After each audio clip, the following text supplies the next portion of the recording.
What's up guys, Orcas here, and today we have another video. Today is a little bit different of a video. I've never really done a video like this before. I just made a weather video yesterday about the 1950 to 1999 most notable North Dakota tornadoes, and today I was kind of in the mood and felt like making a video about the Barney, North Dakota tornado that happened last year based off of damage assessment toolkit. So I thought I would just go over some details about this tornado, including the damage that it did. So this happened on July 13th of 2024, started around 7:15 p.m. at night and ended at around 7:45. This tornado was widely documented by a storm chaser that was on this storm. He got a lot of video and images about this. This was a very photogenic tornado, one of the most photogenic tornadoes of 2024, and got very popular online as well. So like I said, this one happened July 13th, started 7:15 and ended around 7:45. This tornado tracked south-southeast, which is kind of interesting for a tornado. Not many tornadoes go this direction, but it does happen. So a little unusual, but not too unusual for a track. But this tornado was around 80 yards in width, and it tracked for about, let's see, it doesn't really have the track on it, but, or maybe it's this right here, the 4.5 miles. It probably tracked for around 4.5 miles, so it was a slower moving tornado, had a width of about 80 yards, so not a big tornado, all things considered, and we're going to see that on the damage path. That we'll look at the damage just here in a sec, but it was rated as an EF1, a higher end EF1 with wind speeds of 107 miles an hour. I'm pretty sure the highest wind speeds for an EF1 is 110 miles an hour, and then EF2 starts at about 111 miles an hour. So again, pretty notable tornado, almost a strong tornado, and likely was actually a strong tornado. It just remained over open land for most of the time and didn't cause much damage. The only damage it caused was some crops and trees, like we will see.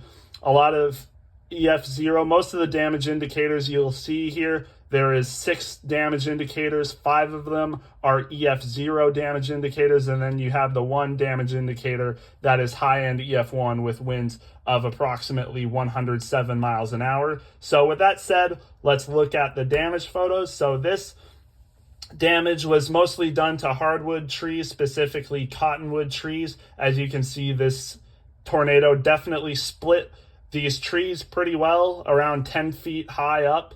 And yeah, pretty clear damage shown to this tree here, split right down the middle, it seems. And then if we go to the next photo, you can see the branches or, trunks, limbs at higher elevations were snapped as well. You can see down here as well. It was definitely, this tree definitely sustained pretty heavy damage.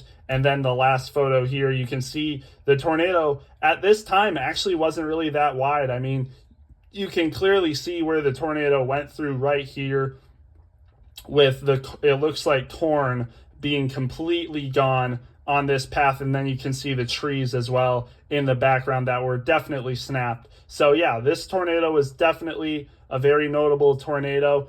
Likely was stronger in my opinion, but just remained mostly over open land and didn't cause much damage to anything except crops and trees like we have seen.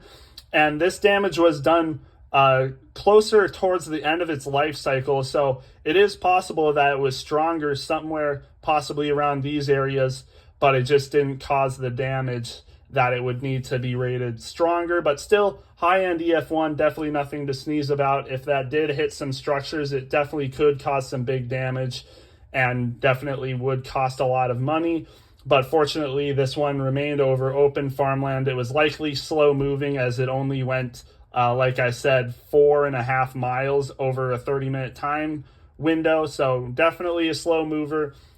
It would have been nice to see this one in person, but the photographer, the storm chaser, got some really good photo and video footage of this tornado that is, still circulating around the internet to this day at some points. And, it will be interesting to see whether North Dakota will get more tornadoes like this. Tornadoes have kind of been uncommon in North Dakota as of lately. We haven't really been seeing the same amount of tornadoes we've seen from the early 2000s to the early 2010s, but maybe it will be on the come up soon.